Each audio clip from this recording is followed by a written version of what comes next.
Robert Hayes adjusted his worn baseball cap as he waited in the airport terminal, watching his 8-year-old daughter Emma color quietly in her book.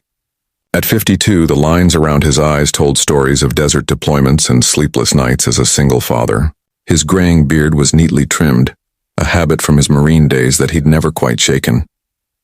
The announcement crackled over the intercom. Flight 447 to Denver was now boarding first-class passengers. Robert looked down at their upgraded tickets, a rare treat he'd splurged on for Emma's first airplane ride to visit her grandparents. As they approached the gate, Robert noticed a woman ahead of them struggling with her boarding pass. She wore a wide-brimmed hat and long sleeves despite the summer heat, moving carefully as if every step required thought. When she turned slightly, Robert caught a glimpse of scarred skin along her neck and hands.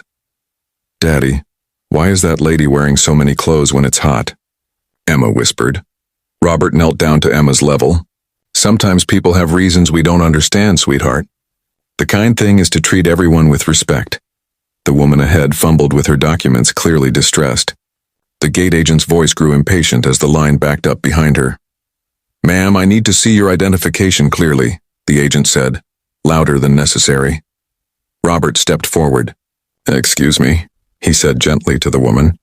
"Is everything all right?" The woman looked up and Robert saw intelligent brown eyes filled with embarrassment. "I'm sorry," she said softly. "My hands don't work quite the same anymore. House fire last year." Without hesitation, Robert said, "Here, let me help with those papers." As he organized her documents, he noticed her ticket showed a middle seat in coach. The gate agent processed her ticket with barely concealed irritation. "Next," she called curtly. Robert handed over his and Emma's first-class tickets, but as the agent processed them, he made a decision that would have surprised his younger self. "Actually," he said, "I'd like to change something."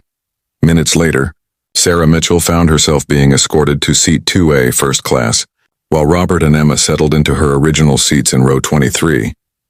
Emma didn't complain, too excited by the airplane's magic to care where they sat. "Why did you give away our good seats, Daddy?" Emma asked as they buckled in.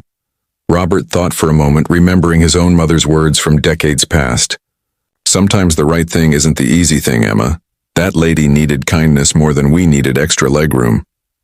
The flight passed peacefully. Emma pressed her face to the window, marveling at clouds that looked like cotton balls. Robert dozed fitfully, his mind wandering to memories of his late wife Maria, who had always said his heart was too big for his own good. They landed in Denver as the sun painted the mountains gold. Robert was gathering their belongings when a flight attendant approached. "Excuse me, sir. The woman in first class asked me to give you this." Robert unfolded a handwritten note on airline stationery.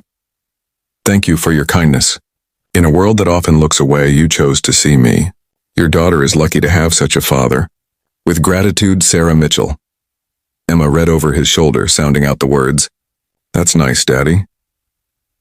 "Yes, it is, sweetheart." They collected their bags and took the shuttle to the rental car lot, then drove the winding mountain roads to Robert's childhood cabin.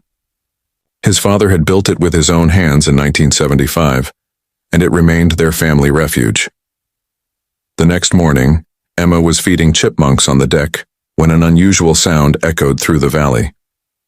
Robert looked up from his coffee to see a green helicopter approaching, its rotors beating a rhythm he recognized from his military days. "Daddy, is that a really big helicopter?" The aircraft circled once before landing gracefully in the meadow beside their cabin. Robert stood slowly, his military instincts alert but not alarmed. The door opened, and a familiar figure in a crisp uniform stepped out. Colonel James Morrison had been Robert's commanding officer in Afghanistan. Now at 58, he carried the bearing of someone who'd earned every star on his collar.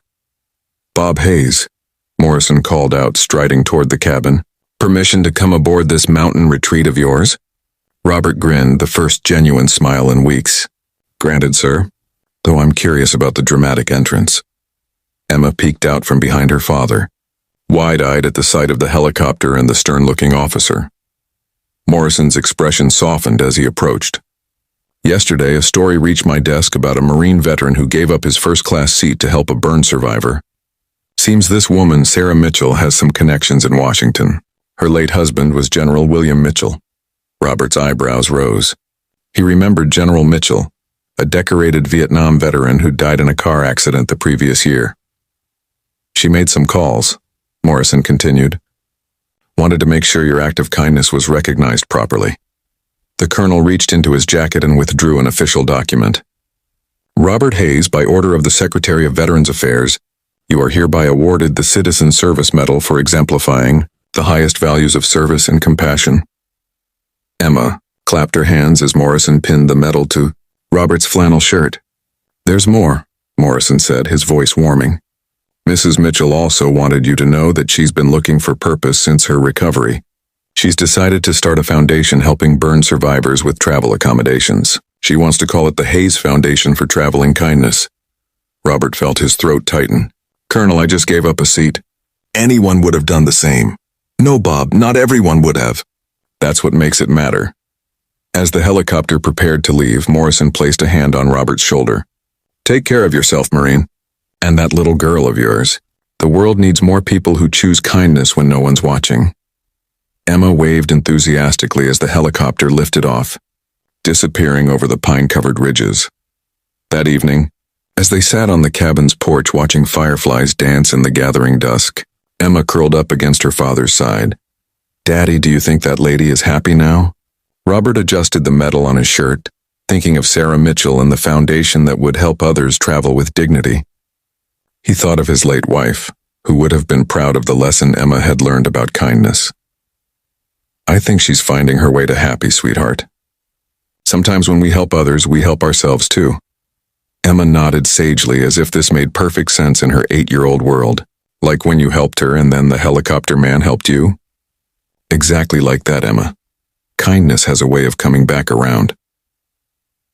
As the stars emerged overhead, Robert held his daughter close, understanding that the simple act of caring for a stranger had somehow brought him full circle to a truth his wife had always known. In a world that can be harsh and unforgiving, choosing gentleness is not weakness but the greatest strength of all. The mountain air carried the scent of pine and possibility, and for the first time since Maria's passing, Robert felt a quiet certainty that they were exactly where they needed to be.